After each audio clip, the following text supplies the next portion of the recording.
So I'm trying to help you think of scenarios because a lot of the times you don't even know it's an objection. Mm. You with me, Bryce? Does that make sense, dude? Like as you're growing in this? Yeah, like the way that I always put it, like when I'm talking with new agents about, hey, let's talk about your day, like what happened. I use the word stuck a lot. You know what I mean? Like where or awkwardness, like anything that a call led to, anything where you felt stuck, you go, oh, not really sure what to do here. You I know got what I mean? one. Which it should happen. It happens quite a bit on the phones. Like it's not always just like, cool, cool, got it, got it, got it. Like there's just inevitably going to be times where we're like, okay. And then you just kind of say something to keep the ball rolling, which is good. But Yeah, the most important thing is to be cognizant and aware of those times where they say something, you're like, okay, all right, what do I do here now? Right? Or just general awkwardness where it's like, like I'm not really sure how to handle that, or I said something and they didn't really take it that well. So it like I was just always aware or try to be aware of anything throughout the call that I felt stuck or felt awkward. And those are usually the parts that I need to get more clarification on or work on, whether it's how to communicate it to the client, if it's something that I needed to know, whether a product or another carrier, whatever the case is. So that's really what this comes down to is like, hey, what are the things that we can get better at getting out in front of to make the call go smooth? But yeah, go ahead, Zach. well, mine was more so along the line of objections. I could wait till we go over objections. If No, you got it. Like, please. Okay, so this one's happened to me a few times recently, and I think it's like a final expense objection that you'll get from grandmothers usually, and I can hear that like their grandkids in the background sometimes. But we'll start going through the presentation, and they'll be like, "Oh, my grandkids are just being really loud, like I'm saying, it's really distracting stuff, like yada yada yada. Like, can you call me back?" And I fell for that two times before, and I can't get those people back on the phone. Had the exact same thing happen to me. A lady's dog was barking.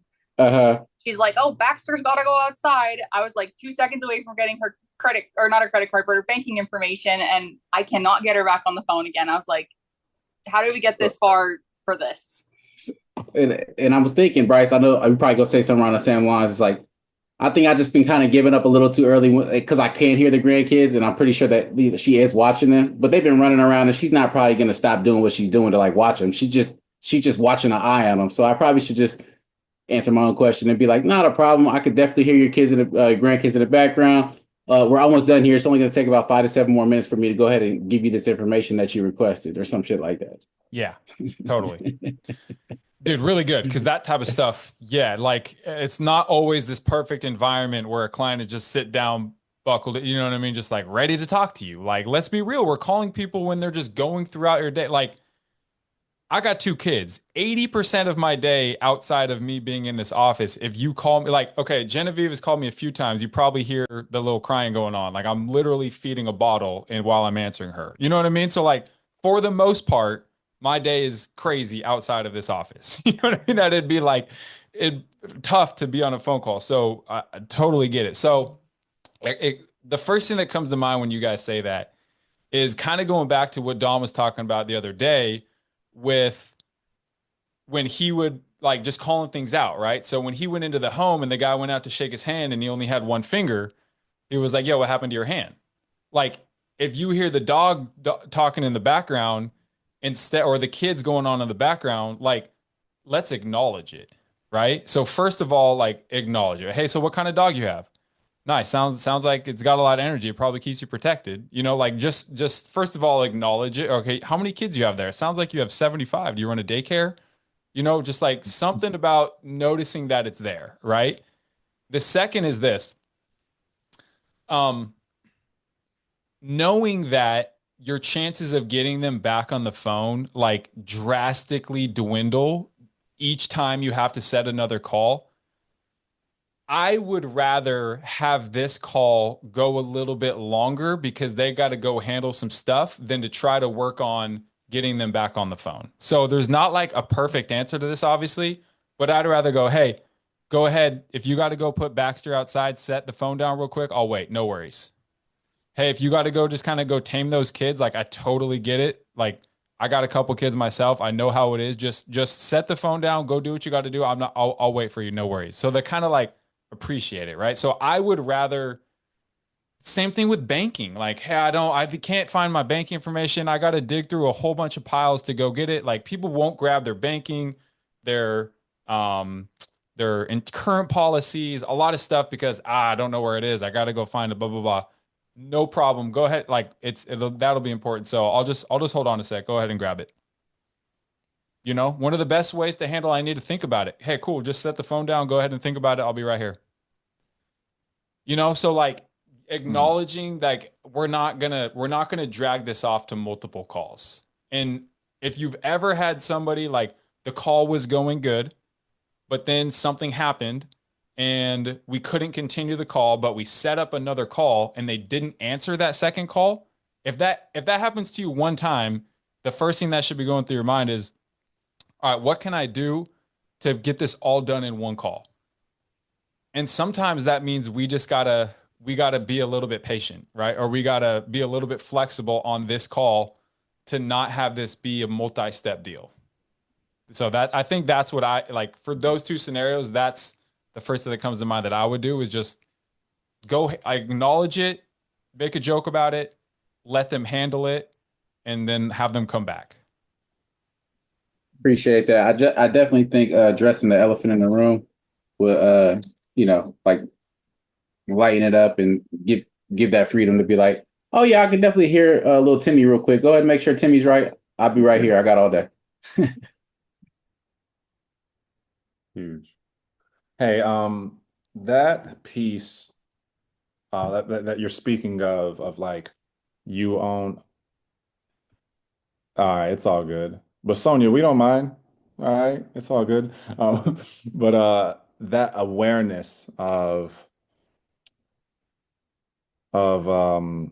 God, Sonia just kind of threw me off. But Bryce, you're talking about knowing, right? Like Yeah, well, they're talking about kids and dogs in the background, and yeah, I related it to when you walked in the house and the guy had one finger and you said, "What happened to your hand?" Like acknowledging it. You know what I mean? Letting them know that you see it and you're aware of it. It makes it not, you can have a conversation about it as opposed to that being awkward or some sort of delay. Like I used to try to run appointments when the kid, like with an adult kid clearly in the other room, listening to the entire appointment, right? That never worked because there's just like this tension, this awkwardness, right? And so I think this is kind of a larger conversation of like the more you can just be upfront and acknowledge things going on in the background of the call or whatever, and just so we can get on the same page about it, the less that they'll use that as a reason why we can't proceed and do business today. yeah. And you guys like, and what you said about it's hard, you guys, to and this whole overcoming objections and things like that, this goes hand in hand, but realizing that you don't have another call. Like, I mean, this is, I don't know how to, like, I can't really articulate it to you. I'll try, but it's really you doing it. You're gonna get let down. Like, I don't know anybody who hasn't got let down in this business based on their expectations. You feel me? So don't let your expectations, I wouldn't say don't have high expectations, but don't have high expectations in the wrong area.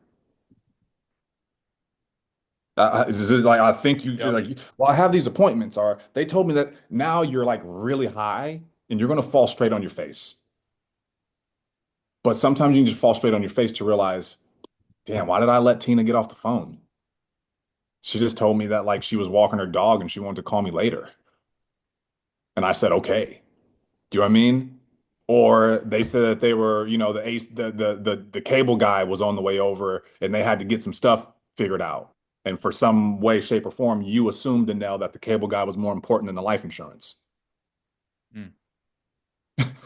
I'm just telling you, you don't know what you're doing until you do it. So we're going to try to help you not do it, but you're going to do it. And then you're going to look in the mirror and go, damn, I screwed that up. Because the person who looks in the mirror and goes, damn, I screwed it up, that's the person who's going to crush it. The person who goes, it's the client, the leads, all that. I'm sorry, it's going to be short. It's going to be short-lived. But if you always comes back to you, whew, that's when this business starts really rocking. So test yourself at the end of every day and go, all right, my sits, my calls, everything I do, what can I do better? Even if I promise you guys, sometimes you're absolutely right. Clients can be, dude, like, but in that scenario, what could I have done different? Do you know what I mean? I get that they're being retarded. I understand it. But what could I have done to limit the retardation?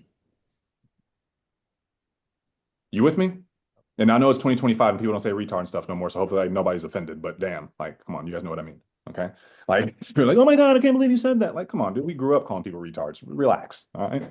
My mom used to call me retard. Like, damn. So, so, but you know, like this is, but you're gonna go through. But that one call.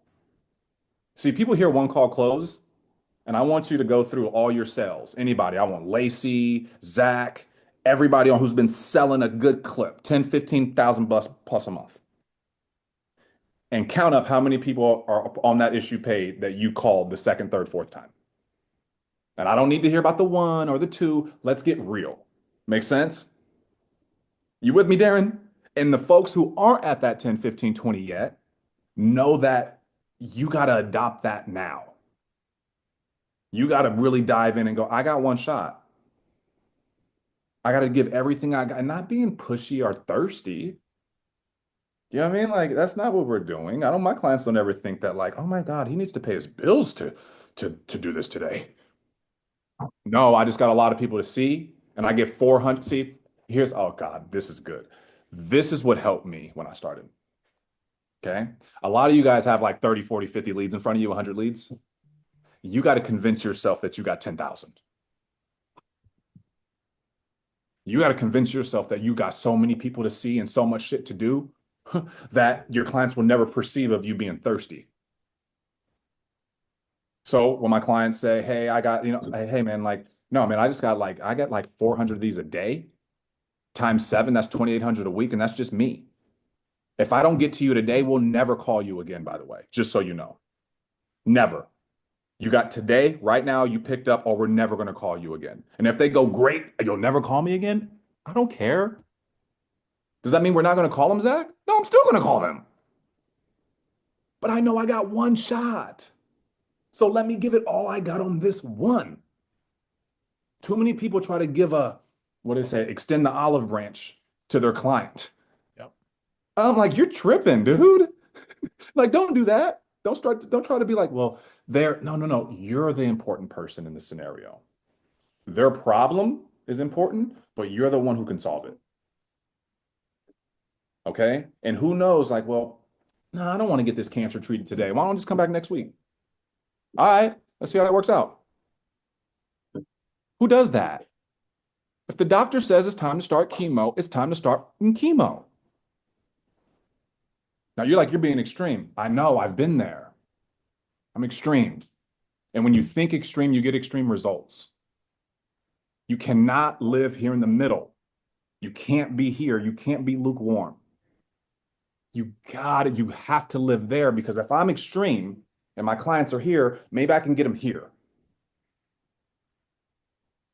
You know what I'm saying? Like, well, they're like kids. I tell my kid not to do something. I don't tell it exactly what not to do. I extreme it what not to do. Because if I don't extreme it, they're going to do just a little bit more than kind of like, which is not going to be right. You feel me? So I have to go. If I want somebody to hit a 7 and they're at a 4, I got to go 10. Because if I go 10, they're probably going to do 7. See, your clients are never going to match where you're going to, but hopefully this is making sense. But you got one shot. There's a psychology piece of this. There's probably somebody like Jeremy Lee Minor or somebody that can articulate the psychology behind this way better than me. You know what I mean? But to the best of my ability, what I've learned is like it's like a give an inch, take a mile thing, right? If the clients feel at all that they have any sort of leverage over you, they are going to take that and run with it. So if we set a time to finish this up later or to do another call or to give them a week to think about it, then to call them back. If you gave them that day, that week, whatever, if they feel they have the ability to do that, then why are they not going to just extend that even more? Well, if he set an appointment out for a week, why would it matter if I give him a call 3 weeks from now? Like, you know what I mean? They feel that they have the leverage, and so that's why we also talk about. It goes back to like the very first part of the script. Why do we set the tone so early on in the script? Well, early on, if we're doing things like, "Hey, how's your day going so far?" and like little things that make them feel that they have the leverage over you, that completely screws the rest of the call because we all do it. We all did it when we were on our first interview. Me and Dom did it when we first spoke. Like there's like there's a thing we do as humans when we talk to somebody where you go, "Am I the alpha here or are they?" Mm. And is That's if such a they good point. feel that they are just from the very beginning, then they're going to take that and run with it the rest of the call, and it makes it really tough to establish that doctor-patient relationship. So Oh, that's why we one call close. That's why we have the tonality and the posture that we have to always maintain that edge of, yes, you're my client, but this is my appointment. I'm the one here to guide you. oof. My client, yes, your client, my appointment. Same thing. Remember in the house, it's your house, but my appointment. I'll respect your house. But when we're talking about insurance, oh, good Lord, I have no respect outside of I'm gonna help you. Make sense? And don't think the no respect is disrespect. It's just not the respect of this. Does that make sense? It's not this customer relationship. Yep. This is big. Marisa talked about saying thank you. Okay. She talked about saying thank you. I bet you a lot of you guys say thank you. Yep. Say thank you for like no reason too. I bet you the client hangs up and go, why the hell are they saying thank me? Like I didn't even do anything. And then you think you're gonna like see them tomorrow. Does this make sense? Yeah. Hey, can you open this door? Does that make sense? Like they think that. Like, so we can't be this whole thank you and I'm looking forward to helping you. That's great. Does that make sense? But these little things they can't be said. All right. Let's see. One other thing too. Give me one second. 100%. Um, to that, can I kind of continue what you Yeah. were saying? You keep going. If you're No, okay. Well, to that point of Marisa, right? Hitting on that, what to say, what not to say, being nice. You talked about being alpha. A lot of folks think alpha means like some male thing or some like, I'm like, dude, we're in sales. Successful salespeople are alpha individuals, period. Whatever the opposite of alpha is, or if there's other things, like they don't exist in sales and successful salespeople. Yep. Successful salespeople take control. So you'd be like, I'm not alpha. Yeah, in sales you can be. I got a lot of people outside of sales, they're not at all. You guys ever met Chantel Weaver? You know what I mean? Like like you'd be like, for real? Like, yeah, like, dude, it's sales time. That's what I gotta do, is how I make my money. Makes sense? And you have to adopt that. And that might be the change that we're fighting. You know what I mean? That might be the change that I don't know. I don't want to come off as an asshole. Or I'm like, no, no, no, no, no, no, no, no. Like Marisa said, right? Like when you're not doing it, you think you're going to come off as an asshole. But when you start doing it and you see the results, you start realizing like, oh my God, I'm a saint. I'm a saint. I'm helping people. This is huge. And another point to that, like kind of playing that, I've talked to a few people um, about trainings, right? I love you guys. You guys are on trainings. Everybody on here, you guys are consistently on the trainings. Okay. But here's the thing about training, it's a repetitive thing. Every Monday, Tuesday, Thursday, Friday, we're doing something different. Every Monday is something different. You're getting new information, but too much new information and not replaying the old information, you're going to be hosed. You're going to still be at the same spot. There's not enough of you guys digging into the training. And maybe we have too much, meaning like an hour a week that makes you feel fulfilled. But this ain't it. Makes sense? If this is all you're doing and then dialing the phone, and then maybe getting on Monday and things, and you're not replaying these things at night. You're not in the sauna at the gym listening to them. You're not in your car on the way to go get groceries listening to these things. What we doing? And I'm not talking about this one here. You can throw this one away. Just remember what I'm saying. But like, just like, but this is huge. And there's too many of you guys. I know it. I know it because some of the things that you guys say and do, if you were listening to any of these folks on repeat, if anybody from last Friday listened to Marisa's call Friday night, Saturday, Sunday, and rolled into Monday, ain't no way in hell. If you had a bad day, it would have been bad. Or if you had a great day, it wouldn't have been better. Bryce, you can speak to that. You're a product of this. And I think sometimes we kind of skip over it. And, we're really into this thing. We're on live, we're working together. But the time you spend alone, taking notes, assessing things, watching videos, going down a rabbit hole. How many of you guys have gone down a rabbit hole of training? Not too many. You know what I'm saying?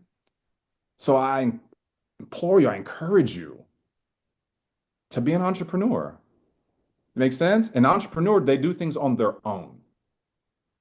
This right here is a group thing. It's almost like a job. You show up, your boss is here. I've got to show up, like whatever. Does that make sense? Like, I don't mean like that. You guys know what I'm saying. You get figuratively.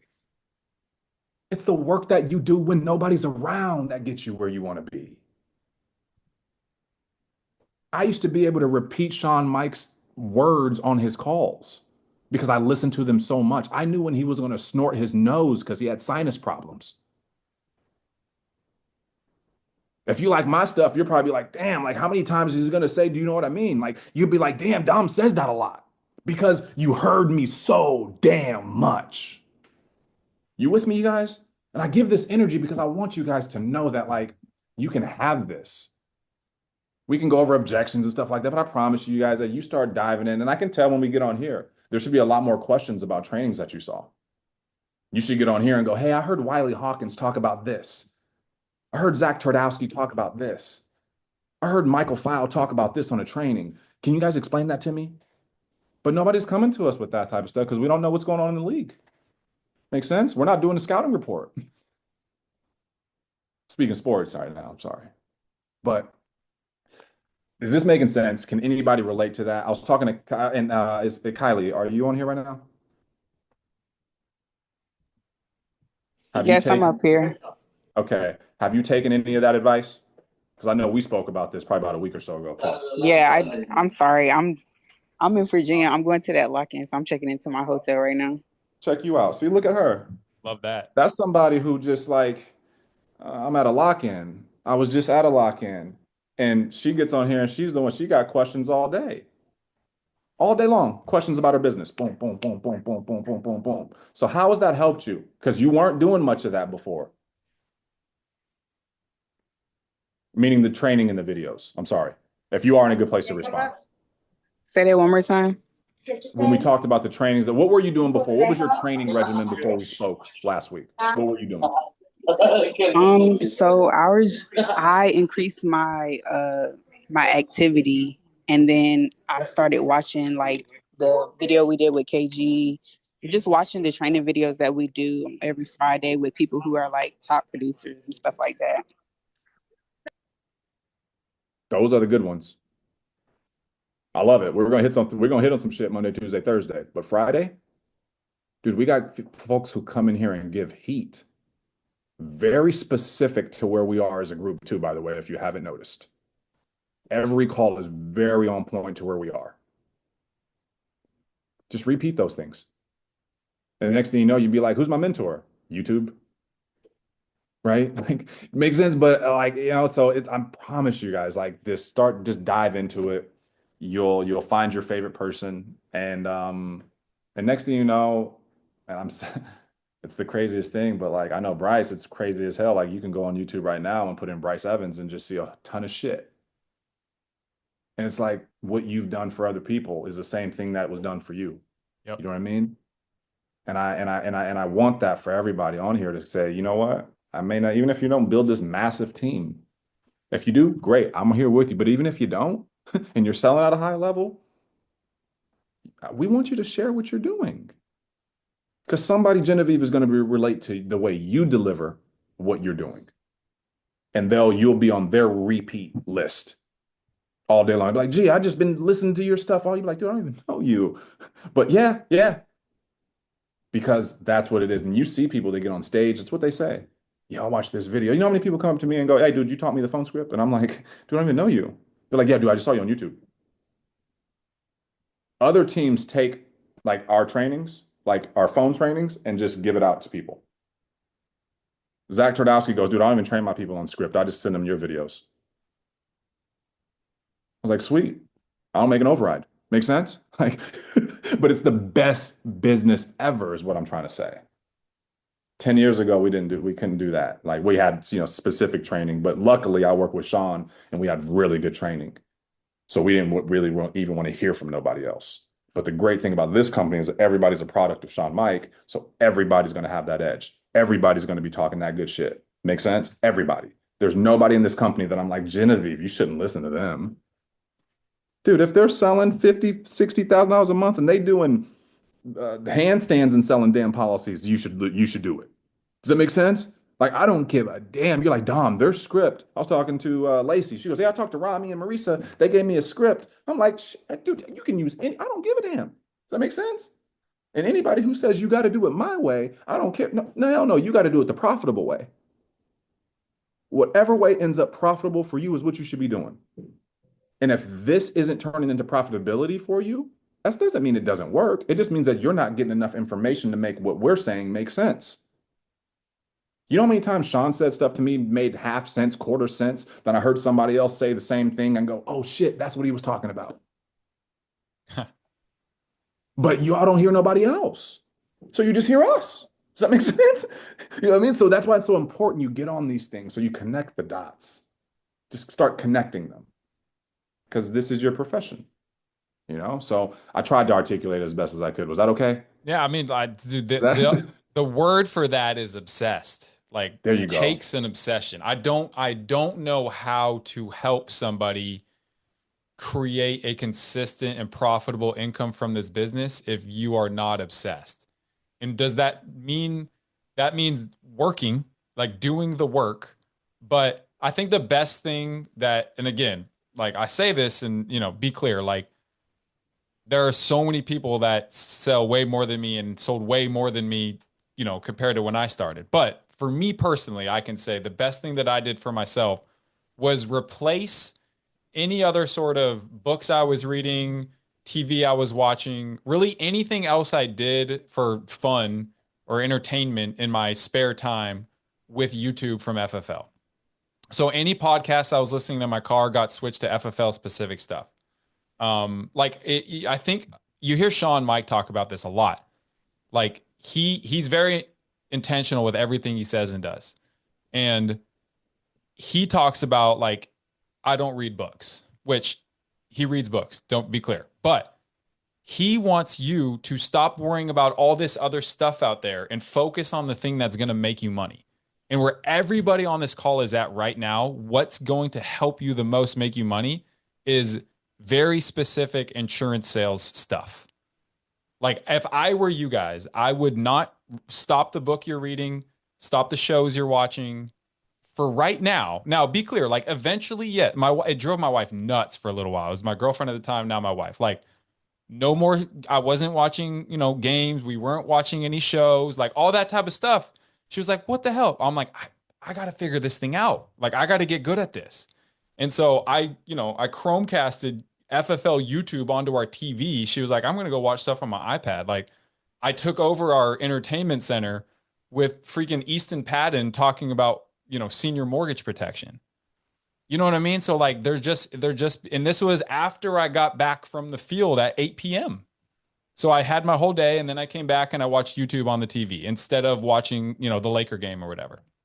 So, and that didn't last forever. Like I watch more sports now than I did in my first 6 months that I started this business. Like, you know what I mean? Like it doesn't always like that. But in the beginning, I was crazy obsessed with like just very insurance sales specific information. And that's all that I took in until I was like, all right, cool. I can kind of like, my head's back above water a little bit, I'm good. You know what I mean? And it's still a lot of training and stuff, but it wasn't as much of all my spare time spent obsessed with watching training videos. So like, if we're not doing that, it's okay, but it's a lot tougher for us to help you get to where you want to be if that's not how you're approaching it outside of normal working hours. Any questions, comments about that? I kind of do. I don't know if Bryce was on a call this morning when I was on dials and I asked a question and I just got absolutely obliterated. I don't know if Zach heard either.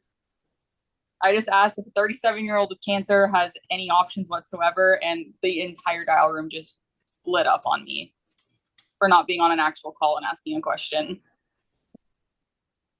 Hold on, I'm not understanding you. What happened? Well, I had a client. I have an appointment with him this evening, and he is 37 and he has cancer. Yeah. And I've had like 3 phone conversations with him, and he's been in the hospital and all this other jazz. Oh. And so I wanted to know which policies I could even have in my brain to take him towards when I get more information with him on the phone. Right. And I got like pretty late into for not having him on the phone on a call when I asked a question. Well, he had cancer at 37. There ain't nothing you could do anyways. That's all I wanted to know. That is literally all I wanted. There's nothing there. So, but that's where I guess But you said it was your third time talking to him? Yeah. Got it. How'd you get that far? How'd you get third times with 37? Well, I called him the first time he was in the hospital, and he's like, "Hey, I need to call you back this afternoon." And then I dialed him a couple more times, never heard from him, and then he called me yesterday. Yeah. Like on Father's Day in the afternoon, I picked up for him. He's like, "Hey, I really need to talk to you about see what we can get going for me." And then I made an appointment with him today. Gotcha. Okay. I mean, here's what happened. Heather saw that as an opportunity to, Genevieve, just be fair, like whether it was right or not, she used you as an example of like, let's use these live Zoom dials as a way to like help when you're on the phone with a client, as opposed to just like an anytime you need an underwriting chat. You know what I mean? And again, there's nothing wrong with what you did, but don't take it personally. That's huge. Heather saw that as she's probably frustrated with her team asking, not talking to a client right now, but I just have a general underwriting question on live Zoom dials, as opposed to like, hey, I got Bob on the phone. He's on hold real quick. What do I do? Does that make sense? Well, and then I know, but that led to, because I heard the whole thing, that led to a further conversation in general about how to approach this business. None of that was geared towards you. What Jesse and those other guys were talking about, that was just, they were speaking generally. So Heather, right. I just didn't want to like misinterpret what the dial room was for. I kind of thought it was open to tossing questions if nobody's busy, but so I was just one of those things where communication, I didn't know like how everyone was set up with that was appropriate or not to do that. And I see both. I see everything. I get it. I totally get it. I get from her point because you got to stop. It's a slippery slope. Do you guys know what I mean by a slippery slope? Yeah, like if one person does it, then everyone else is going to start allowing folks just to want, everybody wants to want. Okay? You know what I mean? What if this happens? Or what if this happens? Now everybody's going to have a what if question on live dials. Makes sense? So that's what she's protecting. She doesn't know nothing about you. Yeah. Does that make sense? Just nothing about you. She's protecting like there's 100 some people who come in and out of here. We got to make sure that folks don't get it confused. Okay? But on your end, do you know what I mean? I understand that as well. Yep. You know what I mean? But that's a big one though. Like when you start and to that, when you start getting, are you using any guides? Like you have an agent guide? Yeah, I have all of them on there. Okay. All right. And like that's where I couldn't find anything, and obviously Corbridge starts at 50, so that's why I was literally 2-second question just to see if there was anything available. Yeah. And what was funny is the accidental is where you're going to go with anybody like that. Straight accidental insurance. You know, anybody under the age of 50, cancer, currently had it within the last 5 years, boom. So they can't even get guaranteed issue with that, right? Nope. No. Okay. No. Genevieve, you can always ask like your upline or Dom or Brian, just call me in a text message, or even me. Like you can always ask any of us. I text like 4 or 5 different people at one time. And I always would in the beginning try to set up for later. So that's always an option too. That way you don't feel like you're being bombarded on the live Well, dials. I actually had a really nice lady out of there giving her number to ask her questions if I needed to after that. So it's all good. I just wanted to clarify what the dial room was for, I guess. You know what I would do next time? Even if you don't, I'll just be like, hey, I got this guy on the phone, and then ask your question. Fair enough. Yeah. You know what I mean? Lesson learned. Well, the funny thing was, like, I did get him on the phone too. She's like, he's not even gonna pick up, and I was like, okay, but he did. And Hey, I got think this guy. sometimes a I dial would room probably can do be that. You know what I mean? intimidating. That's what I would do. Hey, I got this guy on the phone. What'd you guys do? All right, cool. I don't. No, that's actually totally what I should have done.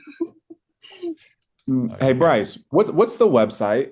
Darlene has a question. Marisa talked about where to go for folks to check your license. Does anybody know where that is? It NIPR? Is it It's license in pickup? IPR, but I've never actually done it. But supposedly there's a link on there.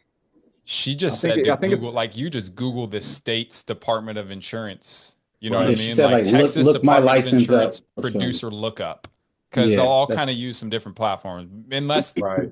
Unless there is like one centralized platform. But from what I've seen, they all kind of go to like a different place to find that. Okay. But that may not be the best place. There may be one. So I guess maybe do this, Darlene, whatever state you're calling, just have that Department of Insurance website pulled up to the link that you can search for producers at every state insurance website. Okay. So every state has a I department. have the link for the NPR. I'm gonna put it in the chat. Okay. to check And your NPR has license every number. state. Yeah. Got it. What'd you say? I said NPR has every state, correct?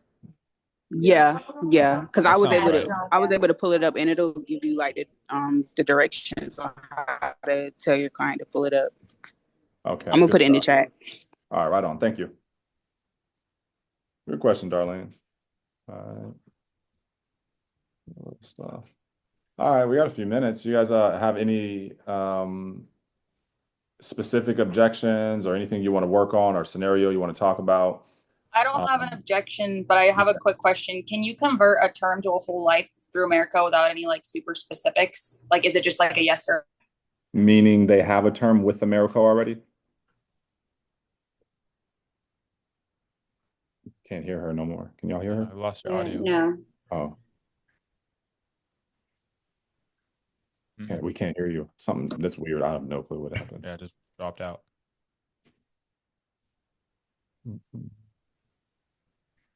Want to try again?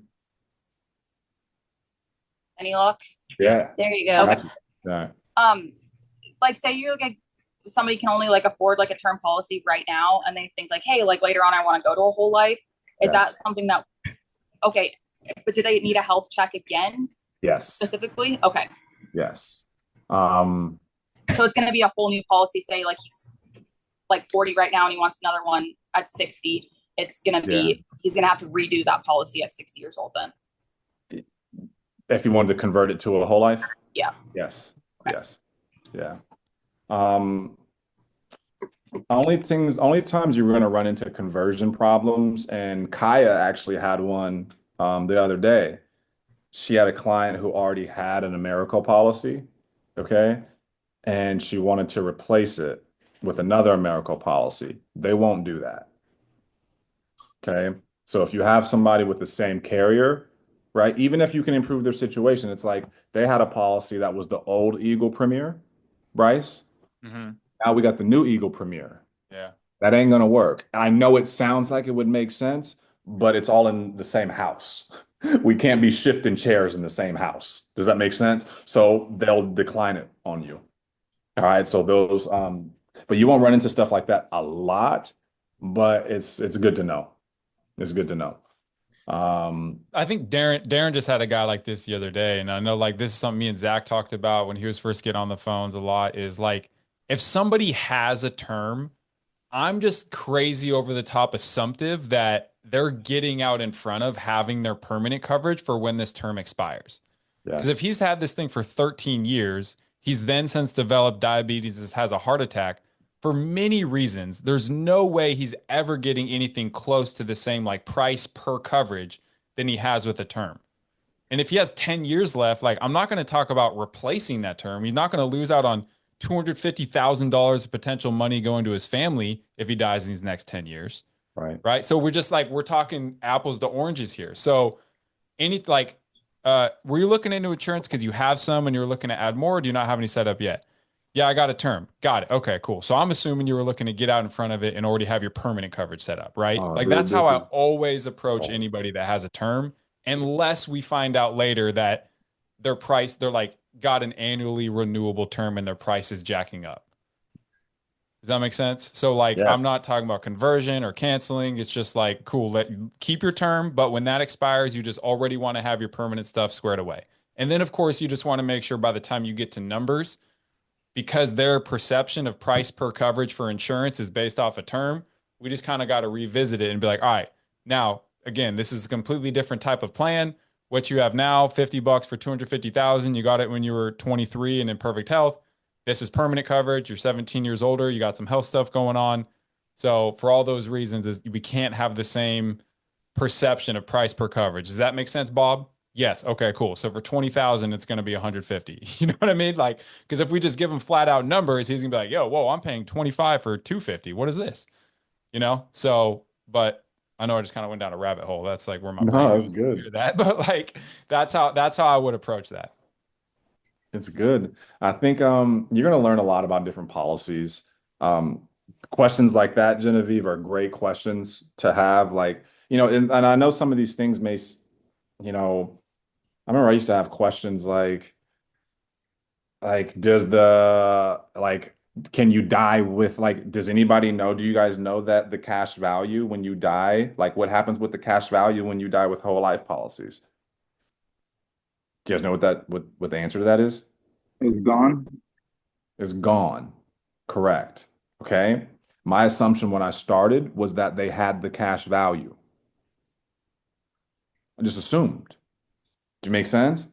So there's some things there that like that wasn't helping me. You know what I mean? That wasn't helping me at all. So just know some of these things of how these things work. No term insurance has no cash value.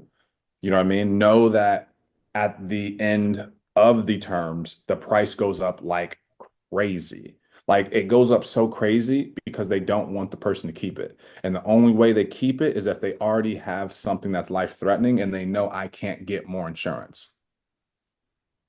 But when I know that type of stuff and I can speak to my client as if I know that type of stuff, now they're going to be more in line to take my solution because now it seems like I kind of know where they are and I've dealt with this before. See, who wants to buy something from the person who's never dealt with it before? Do you want to be the first house? So you like, yeah, I'm sorry, real estate agents, you got to start first, but damn, you want that to be the first house you sell is the one that I'm living in? Like, just get some perspective here, okay? But my realtor, he knew a lot about different things. Hey, the wood over here. He knew about construction. He knew about this. He knew. Now, does he do the work? No, but he knows about it. So and that's what these trainings and stuff is going to do. Is going to start dumping all this crazy knowledge into your head, and you're just going to start speaking it. And you're going to be like, where in the hell did that come from? How did I even say that? Do you know what I mean? I used to start using words that I just, like if let's see, what's a good one? The uh the uh the mortgage protection, right? Like when it's a severable contract. I picked that up from a training. I had no clue what that meant. I heard Sean say it on a training and I looked up severable and I was like, because I didn't know what it meant. I was like, oh shit, what does that mean? Severable contract. Oh, that means upon death, it's over. Got it. So that means that they had it. Like me, okay, cool. So when I'm talking to people about mortgages, I can go, hey, Lacey. So I'm assuming you're looking at this because you understand that your mortgage is a severable contract, which means you die, the bank owns it. You know your kids, right? Like they can't just assume it because when you wrote that in there, it means severable. Upon death, severable, it's ours.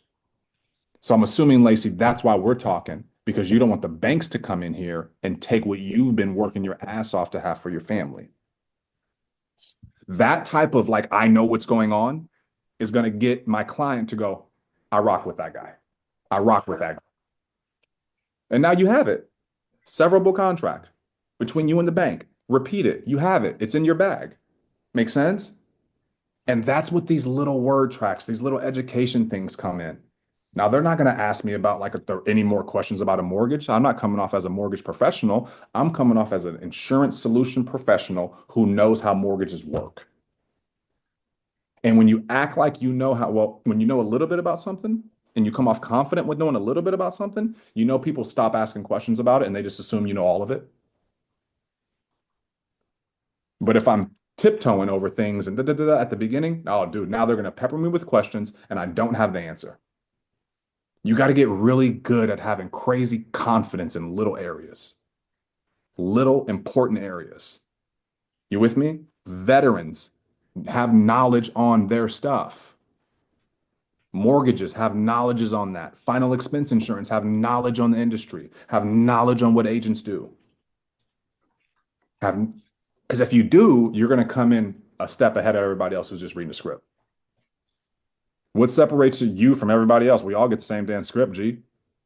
Why are you killing it? Why is Kylie going to kill it and then nobody and other people aren't? I don't does that make sense? It's just these little pieces of info that's going to allow you to have confidence and let people to go, man, I'm just going to go. I like that. I like him. I like her. They know what they're talking about. My real estate agent, I didn't think after we started working. I just said, dude, do whatever you say. Have anybody heard me on any of my calls, sales calls or anything like that? Like, is there any doubt that the clients are doing what I'm telling them to do? Nah, it's kind of interesting because everybody you speak to, they just really get in line. They just follow your lead. They just do exactly what it is. Whether they buy it or they don't buy it, like they're with you to they're with you to the end, and then it's either they get it or they don't get it. But and that's not a me thing, okay? And I promise you, you see all these other folks, they're doing it, but it's because you want to be people want to be led. And Same- to speak on that, Dom, I Yeah, think it's a confidence thing, but it's also a skill set thing. And the faster you acquire the skill set, the less problems you have. Because if I think back to the last 10, 15, however many presentations, I haven't got a bank objection or a social objection. And knock on wood, like shit, I can't tell you like 2 months. Now I'm gonna get one today because I just said it. no, you But ain't. No, you're not. but I can't tell you when the last time is somebody was like, oh, I don't get that out. You know what I mean? And it's real. And I promise you, dude, I used to hear stuff like this and be like, what? Like, how's that not happening to you? Like, what? Like, and then you start walking that walk and talking that talk. All right, but it's all through repetition. Everything we went over today was about input, right? Like, what are you going to input so that what comes out? What's your output? And I think a lot of us were not maybe just not putting enough in, right? And expecting more out. And it's like put so much in that even half of what you put in comes out, you're still happy. And How's not, that? and I got one more thing to say. I'm sorry, I'm Yeah. kind of rambling today, Nah, man. but and I swear it goes back to what you were saying about like the alpha, and that's why I suggest if everybody put here's what we're gonna do in your toolbox. That's the best line you can say to somebody to get them to go in line with you. Whenever you tell somebody, here's what we're gonna do, whether you want to run the application before you quote somebody, or here's what we're gonna do, etc. They list it up. Dude, you could say that like, all right, so Genevieve, so here's what we're gonna do. I'm gonna run your stuff with a few different carriers to see which one comes back the best at the best rate. I just need you to send me over your driver's license so we can knock that out. And they'll say, okay.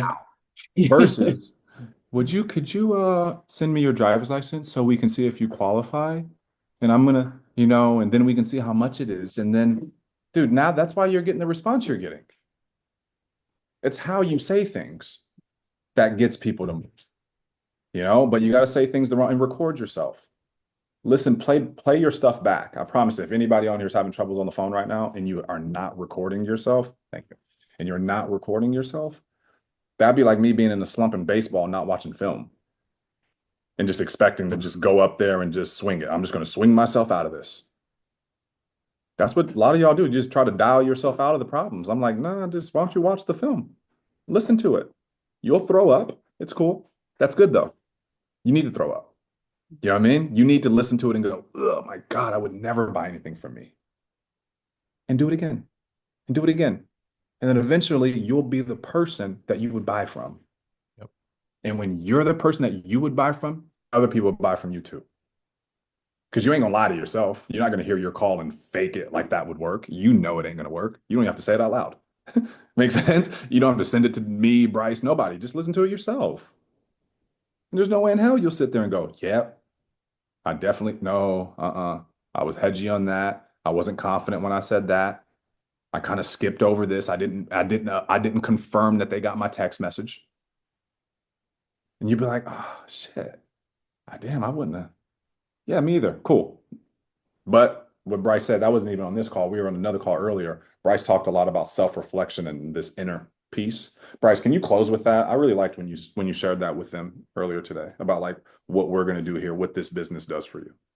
And we could wrap it up with that, bro. But Yeah, I mean, again, like, well, if first it starts off like like we said, we're always going to go over some good stuff on this training, right? But you're going to get the most like sales specific stuff from a lot of the self training. And so the biggest thing that Dom, myself, Zach, what we can help with is perspective. Like Dom has helped me way more over these last 5 years with perspective than like these super specific sales tactics. And so like that's the biggest value that we can provide. But also this business is the biggest look in the mirror, thing that you'll ever do in your life. Like I've been forced to grow more in these last 5 years than I ever have at any point in my life because of I've had to look in the mirror like, hey, how you're communicating with people needs to change, whether that be agents or clients. And it's either one of those things where you look at it and you go, shoot, okay, I got to make changes, or you get mad that there's these outside things going on and you like stuff that you can't control really. It's like it's scary and it's not fun to take in, but it's also a huge relief when you realize that you're the problem because you can control that. And so this business will be the biggest look in the mirror moment that you'll ever have in your life in so many different ways. Hell yeah, man. And I'm happy to be along for the ride. All right. Every day looking in the mirror and saying, did you give it all you have? All right. Did you give it all you have? Today, all right. You guys are in for a treat. This can be the day that you start like, that you can start saying like we can always start again. Does that make sense? Like I fired myself last year halfway through the year and then I rehired myself. You'd be like, yeah, you were 13 years in, fired yourself. Hell yeah, bro. I wasn't happy with myself. I said, you're fired. And then the next day I said, you're back hired and you're going to be a better person. You know what I mean? You had to turn it up. But today you're going to see Brianne Kimberling on our training today. Okay. Brianne's been with us for 90 days. She's going through the start, that 90 day of high $90,000 of volume. That's how you don't have chargeback problems. That's how you don't. Now, she went through it. I'm pretty sure she was more profitable month one than month two, but she wasn't broke. Okay. And she's going to talk about how she did that. And I don't think her background was insurance sales. She works with Marisa. All right. But make sure you guys hop on this call. She was where you were 90 days ago. And if you've been here 60 days or 90 days, she's right when you started as well. Sean Mike asked me this, and I'll leave you guys with this. I was at a call. I mean, I was dropping him off at the airport, and he goes, hey, why is this guy bigger than you? I said, he's been doing it longer. He goes, nah, they want it more. Hopped out the car and went to the airport. I'll never, ever forget being 25 years old, 26 years old, and realizing that I didn't want it enough.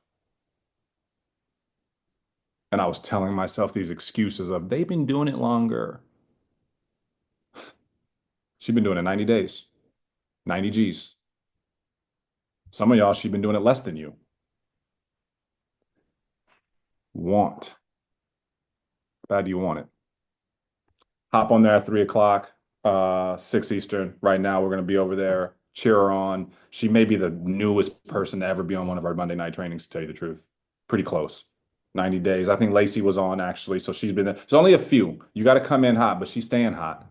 And everybody's staying hot. Does that make sense? It's crazy. It's crazy. You know what I mean? Lacey back to back $20,000 a month. She's 60 days in, or I'd say about 90, but the first month was kind of half a month, right? So we got, $40,000 in 2 months. But Lacey's going, dude, I should be doing 50 because she's just that type of beast. Does that make sense? And that's great. And that's what bet you Brand's out going, I'm killing it. She's gonna be like, dude, I need to be doing 100 grand a month. And Braley, you can do it too. G, you can do it too. Zach, you can do it. You guys are just the ones I'm seeing right now. Darren, no, I'm not forget about you. I didn't see everybody else. But all right, you guys, let's hop on there. Have a great day and let's crush it this week. Later. See you guys.